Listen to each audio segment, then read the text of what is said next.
ತಮಿಳುನಾಡು ವಿಧಾನಸಭಾ ಚುನಾವಣೆಯಲ್ಲಿ ದಳಪತಿ ವಿಜಯ್ ಅವರ ಗೆಲುವು ಅನೇಕ ರಾಜಕೀಯ ಪಕ್ಷಗಳಿಗೆ ಶಾಕ್ ನೀಡಿದೆ. ದಳಪತಿ ವಿಜಯ್ ಅವರ ಟಿವಿಕೆ ಪಕ್ಷ 108 ಸ್ಥಾನಗಳನ್ನು ಗೆದ್ದಿದೆ.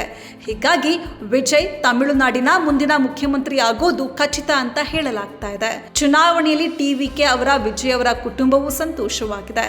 ಸಾಮಾಜಿಕ ಮಾಧ್ಯಮದಲ್ಲಿ ವಿಜಯ್ ಟ್ರೆಂಡಿಂಗ್ನಲ್ಲಿದ್ದಾರೆ. ಕೆಲವರು ಇಂಟರ್ನೆಟ್ನಲ್ಲಿ ಅವರ ಪೂರ್ಣ ಹೆಸರನ್ನ ಹುಡುಕ್ತಾ ಇದ್ರೆ, ಇತರರು ಅವರ ಧರ್ಮದ ಬಗ್ಗೆ ಕೇಳ್ತಾ ಇದ್ದಾರೆ.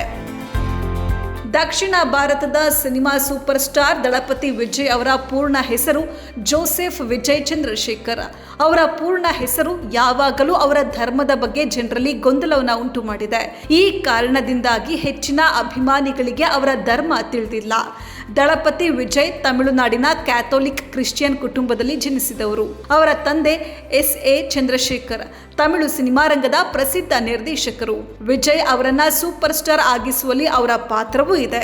ವಿಜಯ್ ಅವರ ತಾಯಿ ಶೋಭಾ ಚಂದ್ರಶೇಖರ್ ಹಿನ್ನೆಲೆ ಗಾಯಕಿಯಾಗಿದ್ದು ಹಿಂದೂ ಧರ್ಮಕ್ಕೆ ಸೇರಿದವರು. ತಮ್ಮ ಹೆತ್ತವರು ಪ್ರೇಮ ವಿವಾಹವಾಗಿದ್ರು ಅಂತ ವಿಜಯ್ ಸಂದರ್ಶನವೊಂದರಲ್ಲಿ ಹೇಳಿದರು. ವಿಜಯ್ ಅವರ ತಂದೆ ತಾಯಂದಿರು ಕ್ರಿಶ್ಚಿಯನ್ ಮತ್ತು ಹಿಂದೂ ಧರ್ಮಗಳಿಗೆ ಸೇರಿದವರಾಗಿದ್ದರು.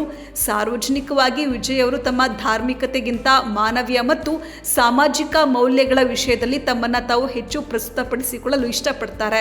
ಇದನ್ನ ಅವರ ಕುಟುಂಬಗಳ ಸಂಸ್ಕೃತಿ ಮತ್ತು ಧಾರ್ಮಿಕ ಮೌಲ್ಯಗಳಲ್ಲಿ ಕಾಣಬಹುದು. ವಿಜಯ್ ಆಗಾಗ್ಗೆ ತಮ್ಮ ತಾಯಿಯೊಂದಿಗೆ ಹಿಂದೂ ದೇವಾಲಯಗಳಿಗೆ ಹೋಗ್ತಾರೆ. ಅವರು ಆಗಾಗ ಕುತ್ತಿಗೆಗೆ ರುದ್ರಾಕ್ಷಿ ಹಾರವನ್ನ ಧರಿಸಿರೋದು ಕಂಡು ಬರುತ್ತೆ. ವಿಜಯ್ ಅವರ ತಾಯಿ ಸಾಯಿಬಾಬಾ ಅವರ ದೊಡ್ಡ ಭಕ್ತೆ. ಅವರು ಈ ಹಿಂದೆ ಚೆನ್ನೈನ ಕೊರಟ್ಟೂರಿನಲ್ಲಿ ಸಾಯಿಬಾಬಾ ಅವರ ಭವ್ಯ ದೇವಾಲಯವನ್ನು ನಿರ್ಮಿಸಿದ್ರು.